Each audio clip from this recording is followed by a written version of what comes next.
There's a saying that goes that you're the average of the 5 people that you spend the most time with. And I think that this is especially true when it comes to study groups. I know that a lot of you like to have study sessions with people, study groups with people. Sometimes I do too. I'm more of a loner when it comes to studying because I'm more of a creative learner. I like to use active recall. I like to pretend like I'm lecturing to a class. I like to use different methods of study that would not really be too conducive to a study group unless I'm sort of, I guess, teaching it to the group, right? I know that study groups help a lot of people, and I just wanted to give you some insight into people and things that you should look for in people when it comes to creating your own study group. It's important that you vet the people that you're studying with because they can make or break your group. I noticed this in a few Discord servers where, for instance, I'm a part of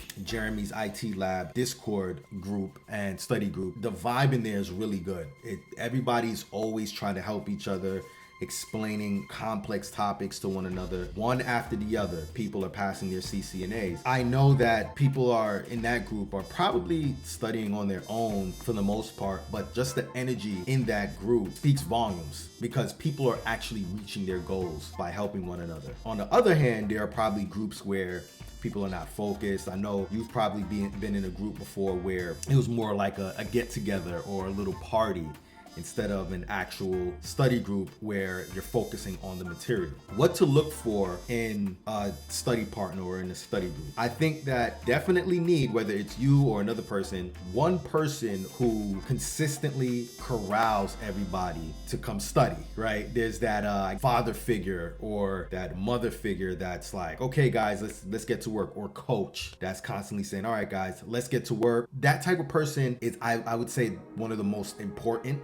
because they breed consistency. They make sure that people are staying on task. This is more of a, I guess, a leadership position within the group. And that's how you stay in the slipstream of success. There's going to be that person who you follow, or maybe you are the person that's being followed. I don't know if you played like car games where there'd be a car in front of you, you're driving, you're racing, and then you can enter into slipstream, and it makes it easier for you to maybe overtake that person, or it makes it easier for you to reach the finish line, right? It's a sense of inertia, having momentum, less friction, and that's important when it comes to finding people to study with.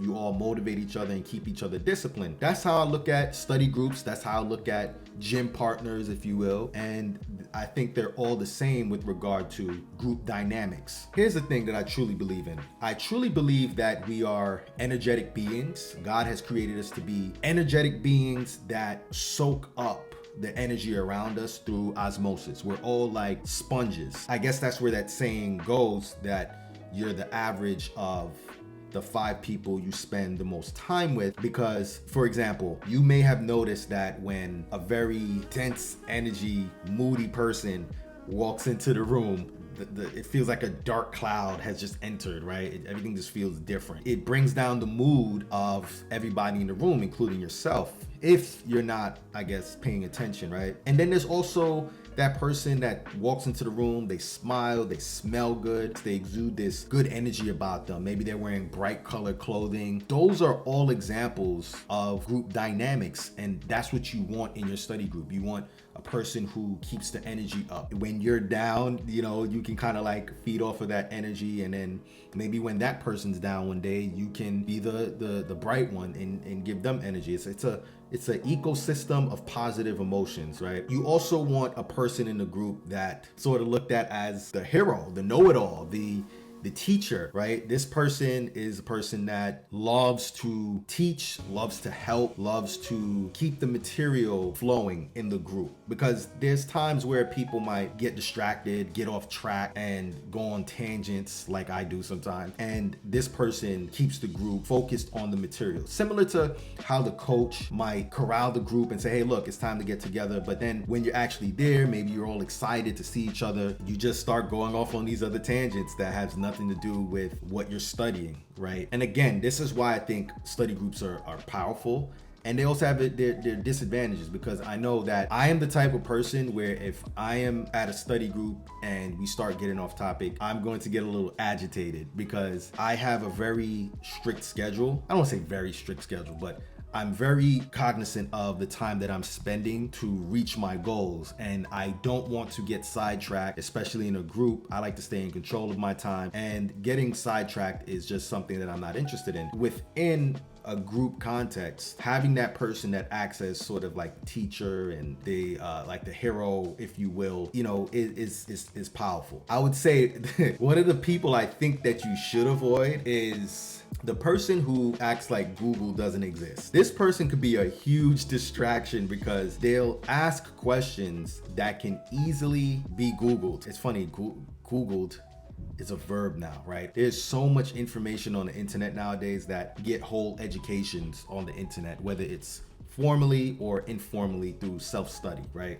So the person who is asking questions that can be easily Googled is a person that might be a little bit lazy, if you will. I'm not trying to be mean, but that might be the case, right? So you have two people that you should definitely have in your group. One person that you might want to stay away from. Maybe you can give them a talk if they keep asking questions about things that can be Googled. It's kind of like a pet peeve of mine, and I'm sure that it's a pet peeve for other people who are seriously studying. Another person that you want in your group, someone who is similar to yourself. I truly believe that you should surround yourself with like-minded people. As a matter of fact, I think that the whole group should be a reflection of who you are, and maybe in some ways they complement you and they help you to improve on certain aspects and areas of your own professional or personal life. But you should definitely see yourself in the group, and the group should see themselves in you, right? Being around like-minded people, I think, is very important. It doesn't mean that you discard diversity. No, you want a diversity of ideas, and you want the diversity of these ideas to fit a specific type of study culture, if you will.